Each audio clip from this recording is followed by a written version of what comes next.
지난 2월부터 사순절을 맞이해서 새벽 기도회와 수요 예배 시간에 요한복음 말씀을 통해서 우리가 함께 하나님의 말씀을 듣고 있습니다. 참 은혜스러운 시간인데요. 그래서 이번 주일부터 부활주일까지 주일 예배 시간에도 이 요한복음 말씀으로 우리 함께 하나님의 말씀을 듣는 시간을 갖도록 하려고 합니다. 그래서 먼저 요한복음의 가장 중요한 핵심을 좀 짚고 가도록 하지요. 하나님께서 요한복음을 기록하게 하신 목적이 무엇일까요? 요한복음 20장 31절에 기록되어 있습니다. 우리 함께 읽어보겠습니다. 오직 이것을 기록함은 너희로 예수께서 하나님의 아들 그리스도이심을 믿게 하려 함이요 또 너희로 믿고 그 이름을 힘입어 생명을 얻게 하려 함이라. 자, 보시면 하나님께서 우리에게 요한복음을 주신 목적 세 가지가 나옵니다. 첫 번째는 우리로 하여금 예수님이 하나님의 아들 그리스도이심을 믿게 하기 위해서, 두 번째는 믿은 우리로 하여금 예수 그리스도의 이름으로 힘입기 위해서, 세 번째로 또한 예수님께서 우리에게 생명과 영생을 주시기 위해서라고 기록되어 있죠. 요한복음의 말씀을 보시면 이 세 가지 목적을 이루시기 위해서 예수님께서 자기 자신의 이름을 총 7가지로 선언하십니다. 이걸 자기 계시라고 하는데요. 보여주시면 이렇습니다. 나는 생명의 떡이다. 나는 세상의 빛이다. 나는 양의 문이다. 나는 선한 목자다. 나는 부활이요 생명이다. 나는 길이요 진리요 생명이다. 나는 참 포도나무다. 이렇게 7가지로 에고 에이미라고 해서 나는 무엇이다 라고 말씀을 하시지요. 이렇게 에고 에이미 나는 무엇이다 라고 하는 것은 출애굽기 3장에 모세가 하나님의 산 호렙산 시내산에서 하나님을 만났을 때 하나님의 이름을 가르쳐 주십시오 라고 하자 그때 하나님께서 하나님의 이름을 가르쳐 줬을 때 그 사건을 모티브로 합니다. 출애굽기 3장 14절 말씀 보시면 하나님이 모세에게 대답하셨다. 나는 곧 나다. 여호와입니다. 영어 성경으로 보시면 I am who I am. I am이 하나님의 이름입니다. I am 하면 다음에 보어나 뭐가 나와야죠. 명사나 형용사가 나와야 되는데 아무것도 안 나옵니다. 왜요? 우리 하나님은 무소부재하신 분, 무한대이신 분, 제한 없으신 분이시기 때문에 I am입니다. 뒤에 어떤 일도 하실 수 있는 분입니다. 그런데 2000년 전에 예수님께서 하나님의 아들 독생자 예수님, 하나님 자신이 이 세상에 오셔서 하나님이 무엇인지 완전수인 7가지로 말씀해 주신 것이 바로 요한복음에 나오는 7가지 자기 계시입니다. 뿐만 아니라 출애굽기 보시면 하나님께서는 애굽에 10가지 재앙을 내리심으로 말미암아 이스라엘 백성들에게 하나님이 누구이신지 자신을 계시하십니다. 마찬가지로 요한복음 보시면 7가지 예수님의 자기 계시 외에도 예수님께서 공생의 생활을 하시면서 일으키셨던 수많은 기적들 중에 7가지 기적을 선별하여 기록함으로 예수님이 누구신지를 보여주십니다. 자, 7가지 기적을 보시면 첫 번째 요한복음 2장에 나오는 가나 혼인잔치에서 물을 포도주로 변화시키신 기적, 두 번째 왕의 신하의 아들들을 고쳐주신 기억, 세 번째 베데스다 연못가에 38년 된 병자를 고쳐주신 기억, 네 번째 오병이어 기적, 다섯 번째 물 위를 걸으신 기적, 여섯 번째 날 때부터 소경된 자의 눈을 치유하신 기적, 일곱 번째 마지막으로 오늘 우리 성도님께서 읽으신 죽은 나사로를 살리신 기적입니다. 이렇게 요한복음을 보시면 7가지 예수님의 자기 계시와 7가지 예수님의 기적을 통해서 예수님이 누구신지를 우리에게 알려주시고자 합니다. 자, 그럼 이렇게 한번 생각을 해보시죠. 7가지 자기 계시와 7가지 예수님의 기적은 다 온전한 것이고 우리가 다 알아야 되는 것입니다. 근데 그 중에 우리가 용량이 작지 않습니까?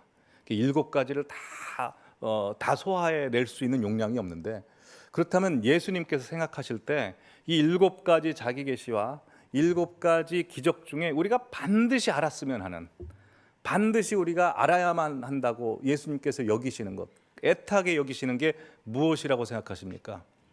제가 기도하고 묵상하고 제 나름대로 확신을 얻는 것은 오늘 우리가 읽은 요한복음 11장에 나오는 죽은 나사로가 다시 부활한 사건과 이 기적을 일으키시기 전에 예수님께서 말씀하신 나는 부활이요 생명이다 라는 말씀이라고 확신이 듭니다. 왜냐하면 하나님께서는 죽은 우리를 살리시기 원하시는 분이시기 때문입니다. 하나님께서 태초에 천지를 창조하시고 최초의 인간 아담과 하와를 만드셔서 에덴 동산에 두셨습니다. 에덴 동산에 두시면서 그들에게 이렇게 말씀을 하시죠. 창세기 2장 16절 17절에 보시면 너희는 동산 각종 나무의 실과는 임의로 먹되 선악을 알게 하는 나무의 실과는 먹지 마라. 만약 먹으면 정령 죽으리라 라고 말씀하셨습니다. 근데 다들 아시다시피 창세기 3장에 곧바로 옛뱀 즉 사단의 유혹을 받은 아담과 하와는 즉시 먹었습니다. 그래서 하나님께 범죄함으로 말미암아 하나님과의 관계가 끊어져 영적으로는 정령 그 즉시 죽었습니다. 육적으로는 지난주에 함께 말씀을 나눴다시피 시한부 인생이 돼서 우리가 언제 죽는지는 모르지만 시름시름 죽어가는 인생이 되어버렸습니다. 그러나 하나님께서는 범죄를 저지른 우리 인류를 인간을 불쌍히 여기시고 놓으실 수가 없어서 범죄를 지은 즉시 우리를 살리실 계획을 세우시고 살리실 약속을 하십니다. 그걸 누구에게 선포하시냐면 옛뱀 사단에게 이렇게 저주하시죠. 창세기 3장 15절 말씀 우리 다 함께 읽어보도록 하겠습니다. 내가 너로 여자와 원수가 되게 하고 내 후손도 여자의 후손과 원수가 되게 하리니 여자의 후손은 내 머리를 상하게 할 것이요 너는 그의 발꿈치를 상하게 할 것이니라 하고. 자, 보시면 여자의 후손은 곧 누구십니까? 하나님의 독생자 예수 그리스도입니다. 근데 왜 여자의 후손이라고 했을까요? 성경 보시면 성경 인물들의 족보는 누구누구의 아들이라고 해서 항상 아버지를 이야기합니다. 즉 남자의 씨를 받아서 태어난 사람은 다 남자의 후손들이라고 이야기를 하죠. 그러나 예수님께서는 남자의 씨를 받아서 태어나신 분이 아니고 동정녀 마리아 성령의 잉태하심으로 말미암아 이 세상에 오시게 되셨으니 여자의 후손이라고 말씀하십니다. 이 말씀을 선포하시고 인류를 죄된 인류를 계속해서 흘러가게 하시다가 2000년 전에 드디어 여자의 후손 예수님께서 오셨습니다. 자, 그럼 여자의 후손 하나님의 독생자 예수 그리스도께서 이 세상에 오셔서 하셔야 되는 일이 무엇입니까? 죄를 지어 정령 죽어버렸던 우리를 정령 다시 살게 하셔야 됩니다. 그렇죠? 근데 오늘 본문 11장 25절 26절 보시면 예수님께서 이렇게 말씀하십니다. 나는 부활이요 생명이다. 이 말씀이 어떻게 들리십니까? 정령 죽어버렸던 우리들을 향해서 정령 다시 살아라. 정령 영원히 죽지 않고 다시 살 수 있다라고 말씀하시는 겁니다. 그러니 예수님의 7가지 계시와 7가지 기적 사건 중에서 예수님께서 그토록 우리에게 주시고 싶어 하시고 우리가 그토록 가졌으면 하시는 것은 바로 죽은 나사로가 다시 살아난 그 기적과 그때 말씀하신 나는 부활이요 생명이니 라는 말씀입니다. 그런 것 같지 않습니까? 저만 그런가요? 네, 저는 확실히 그렇게 믿습니다. 뿐만 아니라 온전히 우리 인류, 인간의 입장에서 봐도 예수님의 7가지 자기 계시와 예수님의 7가지 기적 사건 중에 가장 절실하게 가장 애타게 필요한 것은 바로 나사로가 다시 살아난 기적과 또한 그때 말씀하신 나는 부활이요 생명이니 이 말씀이 우리의 현실 가운데 절실히 필요합니다. 왜냐하면 우리 인간에게 있어서 죽음은 굉장한 힘을 갖고 있습니다. 죽음이라고 하는 것은 인간이 느끼는 기쁨과 행복, 즐거움을 일시에 중단시켜버리는 힘이 있습니다. 우리 주변에 밝고 쾌활하시고 참 건강하신 분들이 계시죠. 네, 그분들 중에서 몇 해 전에 가족들을 잃으신 분들하고 한번 대화를 해보십시오. 겉으로는 괜찮아 보여도 그 속에 있는 슬픔, 아픔, 그리움, 외로움 이건 이루 말할 수 없습니다. 그렇지 않습니까? 여러분 아무리 마음에 들지 않는 남편이라 할지라도 옆에 같이 앉아주고 살아있는 것만 해도 얼마나 감사한 일입니까? 그렇지 않습니까? 물론 이런 이야기도 있습니다. 공처가인 남편이 있었습니다. 아내 눈칫밥을 먹고 아내에게 항상 한 소리를 들어서 주눅 들어있는 남편이 있습니다. 근데 그 아내가 어느 날 갑자기 병을 얻어서 죽게 됐습니다. 그래서 어느 병원 장례식장에 가서 이제 장례를 3일을 치르고 이제 발인을 하는데 운구를 하다가 이 병원 장례식장 코너를 돌면서 부딪혀 버린 겁니다. 근데 그 충격 때문에 죽은 줄만 알았던 아내가 살아났습니다. 일어났습니다. 근데 1년을 살다가 또 죽었어요. 그래서 똑같은 병원 장례식장에서 3일간 장례를 하고 발인을 해서 이제 운구를 하고 있는데 남편이 운구위원한테 이렇게 이야기합니다. 그 코너 돌 때 부딪히지 않게 조심하라고. 이게 우스갯소리가 있긴 하지만 여러분 아무리 마음에 들지 않고 없었으면 하는 배우자라 할지라도 막상 사라지면 그 슬픔과 외로움과 고통은 이루 말할 수 없는 겁니다. 그렇지 않습니까? 우리 성도님도 마찬가지입니다. 매 주일 모여서 각자 자기 자리에 앉아주시는 것만 해도 우리가 얼마나 감사한지 모릅니다. 아무리 우리가 웃고 떠들고 있어도 우리 중에 누구 한 분 돌아가셨다 하면 그 웃음과 기쁨을 일시에 죽여버립니다. 그렇지 않습니까? 죽음은 우리 인간에게 굉장한 힘을 발휘합니다. 그래서 로마서 5장 17절 말씀 보시면 사망이 아담을 통해서 왕 노릇한다고 했습니다. 사망이 왕이랍니다. 왕이면 종이 있겠죠. 사망의 종은 누굴까요? 우리입니다. 우리. 그래서 히브리서 2장 15절이 이렇게 말씀하네요. 사람이 죽기를 무서워함으로 한평생 죽음의 종 노릇하도다. 사람에게 있어서 죽음이란 너무나 끔찍합니다. 특별히 우리나라 사람에겐 그렇습니다. 영국이나 미국 같은 데 보면 묘지가 길가에 있고 또 교회에 있어서 죽음과 좀 친숙하고 또 뷰잉 서비스라고 해서 장례식을 하면 시신을 다 보게 하지 않습니까? 근데 우리나라는 그렇지 않습니다. 극도로 죽음을 터부시합니다. 죽음에 대해서 이야기하면 이야기하지도 마라고 하고 시신을 감춰두죠. 왜 그렇습니까? 죽음이 너무 두려운 겁니다. 공포스러운 겁니다. 이게 기본적인 세상이죠. 고타마 시타르타가 왜 불교를 만들었습니까? 왕자였는데 출가한 이유는 그가 죽음에 두려워서 죽음의 그 고민 때문에 출가한 거 아닙니까? 그래서 인간들이 종교를 만들어낸 것이죠. 이렇게 죽음은 사람에게 왕노릇합니다. 근데 오늘 본문에 예수님께서 뭐라고 말씀하십니까? 나는 부활이요 생명이니. 무슨 말씀입니까? 사망이 왕노릇하는 세상과 우리 인간 앞에서 사망을 무력화시키고 사망을 깨트려 버리신다는 것입니다. 우리에게 자유와 생명과 평안과 하나님의 모든 것을 주시겠다고 하시는 겁니다. 그러니 우리에게 얼마나 강력하고 파워풀한 메시지가 나는 부활이요 생명이니 죽은 나사로가 다시 살아난 그 기적 아니겠습니까? 오늘 주님께서 말씀하십니다. 나는 부활이니 생명이니. 현재형입니다. 과거형이나 미래형이 아닙니다. 줄 것이다가 아닙니다. 그러기에 주님께서 우리에게 요구하시는 것은 부활의 삶을 지금 살아가는 것입니다. 자, 그렇다면 성도님들께서는 부활의 삶을 살아가고 계십니까? 그래서 오늘 우리가 부활의 삶을 살아가려면 어떻게 해야 되는지 오늘 본문을 통해서 하나님께서 말씀해 주신 것이 무엇인지 함께 세 가지로 듣도록 하겠습니다. 첫 번째로 우리가 부활의 삶을 살려면 부활과 생명이신 예수님을 당연히 찾고 부르짖어야 됩니다. 오늘 보면 1절 다 함께 읽도록 하시겠습니다. 어떤 병자가 있으니 이는 마리아와 그 자매 마르다의 마을 베다니에 사는 나사로다. 자, 베다니라는 동네가 있었는데 3남매가 살고 있었습니다. 마리아, 마르다, 나사로. 나사로가 큰오빠인데 병에 걸렸죠.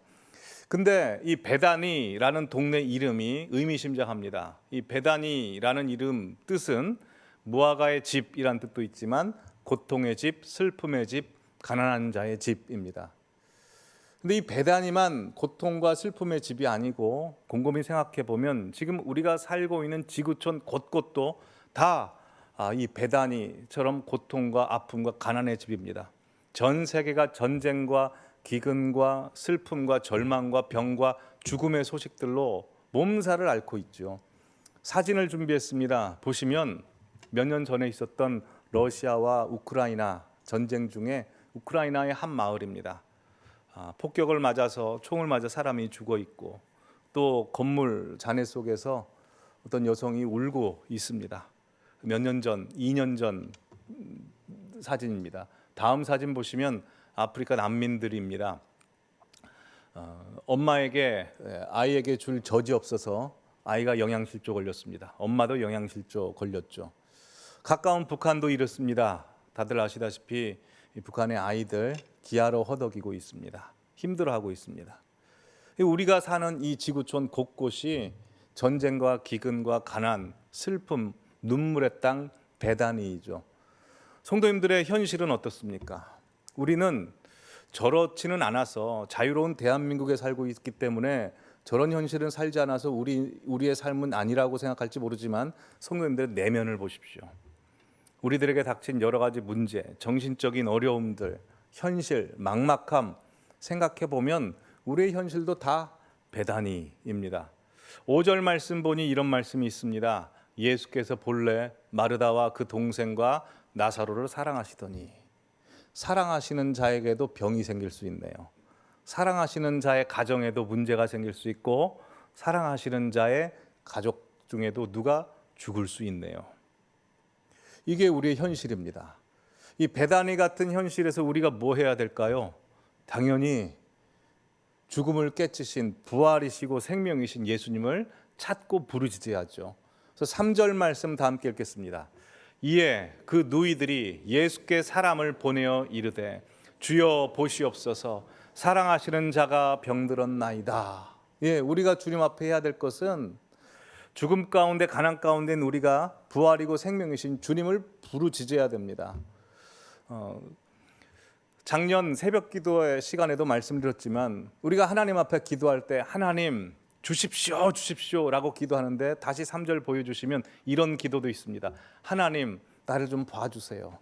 내 현실을 좀 봐주세요. 나 힘들고 어렵습니다. 사랑하는 자가 병들었습니다. 우리 가정 좀 봐주십시오 라고 주님 앞에 날마다 나아가야 됩니다. 왜 그런 줄 아십니까? 주님은 우리를 살리시기 원하시는 분이기 때문입니다. 에스겔서 16장 말씀 보시면 이렇게 명령하십니다. 너는 피투성이라도 살아있으라. 다시 한번 명령하십니다. 너는 피투성이 현실일지라도 살아있어라. 사람이 피투성이일 경우에는 포기합니다. 가망성 없다고 포기합니다. 하지만 우리 주님께서는 그래도 살아있어라. 사지가 다 잘려도 살 수 있다. 살아있어라 라고 말씀합니다. 심지어 우리 주님께서는 에스겔서 33장에 이렇게도 말씀하시네요. 나는 악인이 죽는 것을 기뻐하지 아니한다. 악인이 돌이켜 떠나 사는 것을 기뻐한다 라고 우리가 그토록 싫어하는 악인들까지도 살리기 원하시는 주님이십니다. 그러니 이 베다니와 같은 현실 속에서 우리가 해야 되는 건 당연히 우리 스스로 우리가 살 수 없으니 생명이시고 부활이신 주님께 부르짖으시기 바랍니다.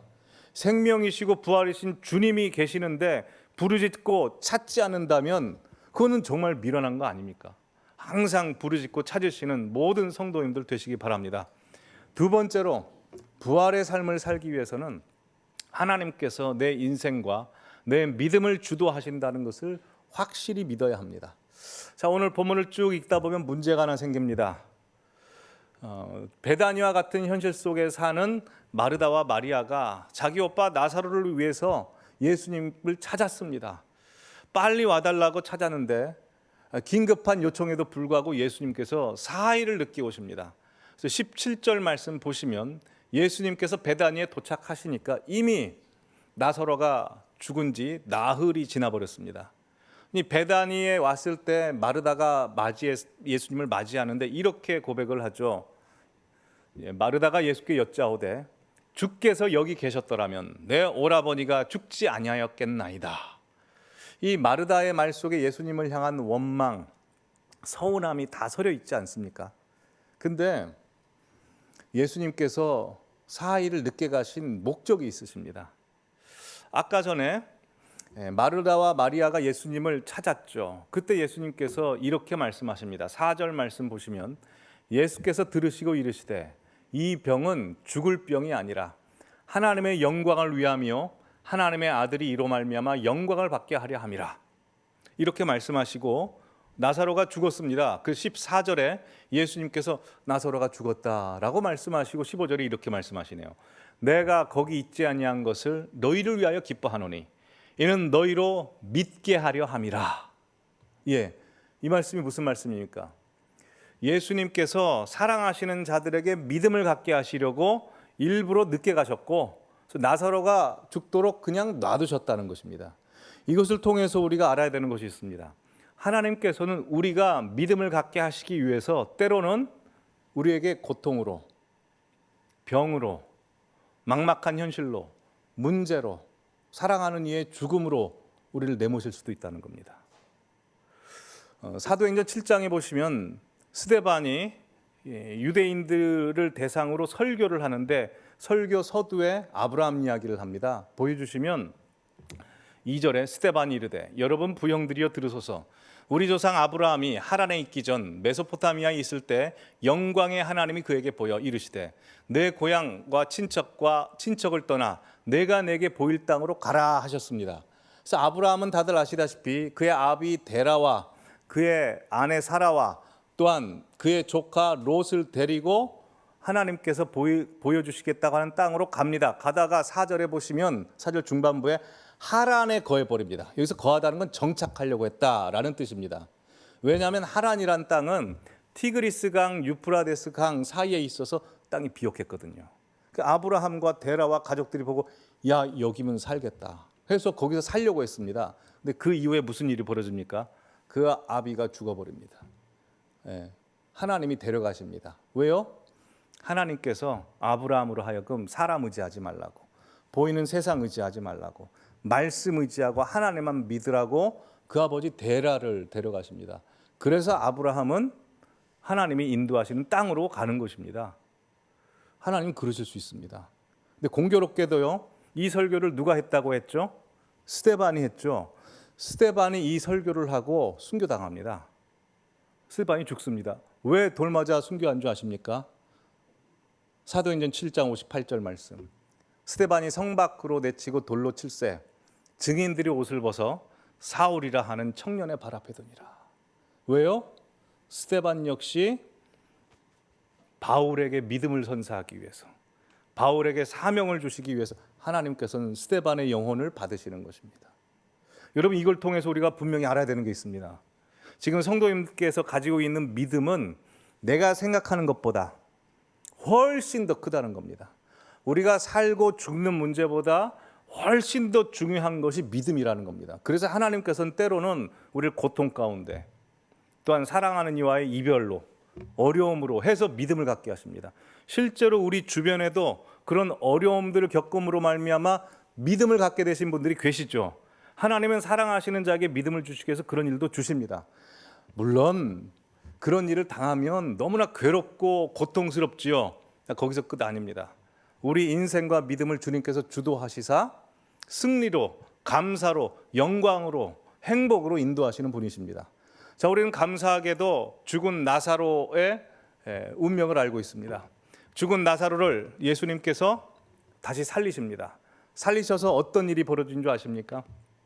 요한복음 12장 11절 말씀. 나사로 때문에 많은 유대인들이 가서 예수를 믿음이라. 예수님을 가장 못 믿던 사람, 예수님을 가장 배척했던 사람이 누굽니까? 유대인들입니다. 나사로의 죽음을 통해서, 나사로를 다시 살리심을 통해서 많은 유대인들까지도 주님 앞에 돌아옵니다. 성도님들의 인생도 마찬가지입니다. 지금 막막하십니까? 생각대로 일이 돌아가지 않습니까? 너무 어렵습니까? 버겁습니까? 그게 다가 아닙니다. 그 인생을 주님께서 사로잡고 계시고 주님이 믿음을 책임지고 있다는 걸 믿으시기 바랍니다. 주님이 내 인생을 인도하시면 엉뚱한 길로 인도하시겠습니까? 아니죠. 로마서 8장 28절 우리 다 함께 읽어보겠습니다. 우리가 알거니와 하나님을 사랑하는 자 곧 그의 뜻대로 부르심을 입은 자들에게는 모든 것이 합력하여 선을 이루느니라. 자, 보시면 하나님을 사랑하는 자 소개합니다. 그리고 그의 뜻대로 부르심을 입은 자들 누굽니까? 성도님들 한 분 한 분입니다. 성도님들 자의적으로 이 자리에 온 것처럼 보이지만 그렇지 않습니다. 보이지 않는 뭔가가 있습니다. 그래서 우리를 이끌어 오셨습니다. 그래서 여기에 앉으신 모든 분들은 어떻다는 겁니까? 모든 것이, 여기서 모든 것은 내 마음에 안 들고 내가 죽을 것 같고 힘들고 막막하고 어렵고 고민되고 하는 모든 것들이 결국 어디를 향해서 갑니까? 합력하여 하나님의 선을 이루느니라 라고 말씀합니다. 믿으시기 바랍니다. 오늘 본문 3절 5절 말씀 보시면 죽은 나사로를 주님이 사랑하셨다라는 표현이 있습니다. 3절에 보시면 예수님이 나사로를 사랑하셨다는 것에 대해서 그의 누이들이 증언합니다. 근데 증언할 때 누이들이 뭐라고 이야기하냐면 주님이 사랑하시는 자라고 해서 톤 필레이스라는 단어를 쓰는데 이게 필레오의 사랑입니다. 즉 마리아와 마르다가 생각하기에 예수님께서 나사로를 사랑하실 때 그 사랑의 정도는 친구 정도의 사랑이라고 생각했습니다. 근데 5절 말씀 보면 성경이 예수님께서 나사로를 어느 정도의 사랑으로 사랑하시를 분명히 말씀하시는데 아가페입니다. 이걸 통해서 우리가 알아야 되는 것은 하나님께서 나를 사랑하실 때 내가 생각하는 것보다 훨씬 더 사랑하신다는 겁니다. 내가 생각하는 것보다 하나님께서는 완벽히 나를 사랑하신다는 겁니다. 우리는 아가페 하나님 이해할 수 없습니다. 내 지식으로 이해할 수 없습니다. 그 하나님을 전적으로 믿으시기 바랍니다.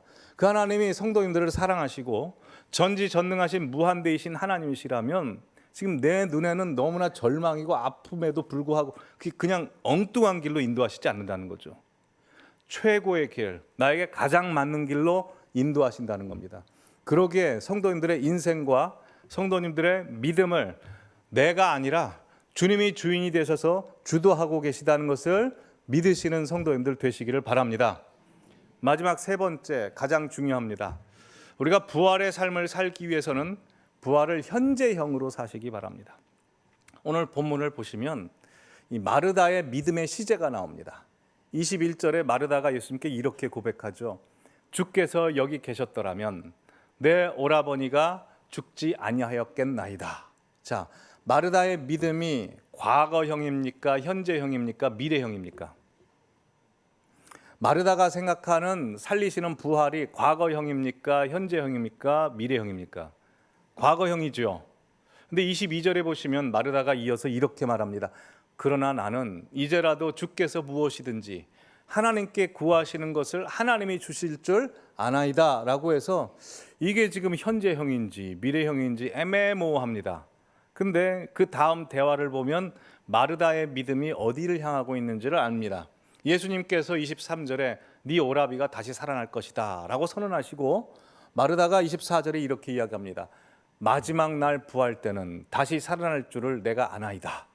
마르다의 믿음의 시제가 어디에 있죠? 미래형에 있죠. 자, 그러면 마르다의 믿음은 과거형, 미래형에 있습니다. 어디가 비어 있습니까? 현재가 비어 있습니다. 현재가. 우리도 그럴 때 있죠. 성경에 나온 하나님께서 역사하셨던 기적들은 다 믿습니다. 그리고 앞으로 주님 오신다는 것도 믿고 종말에 펼쳐질 성경에 기록된 일이 계속해서 이루어진다는 것도 믿습니다. 그러나 지금 그 하나님, 살아계신 하나님이 내 현실에 지금 나에게 역사하신다는 것은 못 믿을 때 얼마나 많습니까? 그래서 의뢰의 기도할 때 양보해서 기도합니다. 하나님, 이거 되기 원하는데 이게 안 될지라도 제가 실망하지 않고 믿음 지키게 해주십시오 라고 기도합니다. 굉장히 예의 바른 기도인 것처럼 보이지만 사실은 주님이 원하시는 믿음이 아닙니다. 우리의 믿음은 실제가 돼야 돼요. 왕년에 믿은 것도 필요 없고요. 미래에 그렇게 될 것이라는 것도 주님께서 원하시는 게 아닙니다. 주님은 지금 내가 믿음을 갖기를 원하십니다. 그래서 오늘 보면 26절에 이렇게 말씀하시죠. 예수께서 이르시되 나는 부활이요 생명이니 난 부활일 것이다. 나는 생명일 것이다가 아니라 현정입니다. 나를 믿는 자는 지금 나를 믿는 자는 죽어도 지금 사는 것이고 무릇 살아서 나를 믿는 자는 영원히 죽지 아니하리니 이것을 네가 믿느냐라고 물어보십니다. 성도님들 믿으십니까? 정말 믿으십니까? 이거 쉽지 않습니다. 그러나 믿으시기를 바랍니다. 주님께서 정말 원하시는 겁니다. 오늘 보면 쭉 보시면 예수님께서 나사로를 살리시려다가 우십니다. 통분히 여기어 울으십니다. 왜 우시는 줄 아십니까? 사람들도 우는데 사람들은 나사로가 죽어서 울었습니다. 그러나 아까도 말씀드렸다시피 예수님께서 나사로를 살리십니다.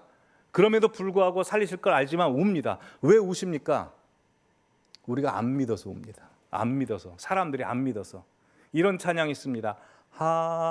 하나님께로 더 가까이 갑니다.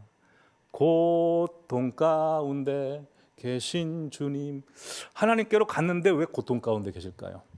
그 찬양을 작사하신 선교사님께서 이렇게 간증하더라고요. 어느 날 기도하는데 환상 중에 예수님이 보이셨답니다. 근데 너무 고통 가운데 계셨답니다. 왜냐하면 예수님을 믿지 않으니까요. 믿는 자들 역시 예수님을 실제로 믿지 않으니까요. 죄된 생활을 하니까 너무 고통스러워서 믿지 않으신다는 겁니다. 우리 주님께서 말세 지금 이 시대에 우리를 보신다고 할 때 우리 어디 보신다고 했습니까? 믿음 보신다고 했습니다. 지금 성도님들의 믿음은 현재형입니까? 과거형입니까? 미래형입니까? 설교를 준비하면서 내가 만약이라는 노래를 부르신 윤복희 권사님의 간증을 들었습니다. 윤복희 권사님께서 1986년도에 뮤지컬 피터팬을 이제 공연하시다가 와이어가 끊어져 가지고 높은 데서 턱 떨어지셨습니다. 그 당시에 척추 5, 6, 7이 탁 이제 물렁뼈가 밀려나셨는데요. 당시에 병원에 가지 않아 가지고 그걸 모르셨답니다. 그래서 4년 동안 그것도 모르고 힘들게 그냥 아픔을 감수하면서 공연을 하신 겁니다. 그러다가 4년 후에 뮤지컬 캐치를 이제 연습하고 있는데 오른쪽 마비가 와버린 겁니다. 그래서 집 가까운 영동 세브란스, 지금 강남 세브란스 병원에 가서 사진을 찍어보니까 척추 5, 6, 7 물렁뼈가 다 사라져버린 겁니다. 그래서 고통스럽게 그렇게 준비를 하시는데 몰핀이라도 맞으셔야 되는데 혹시 몰핀에 중독될까 봐 그것도 맞지 않으신 겁니다. 자, 이후의 간증은 윤복희 권사님의 생생한 동영상으로 한번 보시겠습니다. 나도 이거를 해서 의존을 하다 보면 내가 중독이 안 된다는 보장이 난 없다. 그래서 나 그냥 약 안 먹고 주사 안 맞습니다. 그러니까 소원을 한번 보려고 해도 30분 걸려요.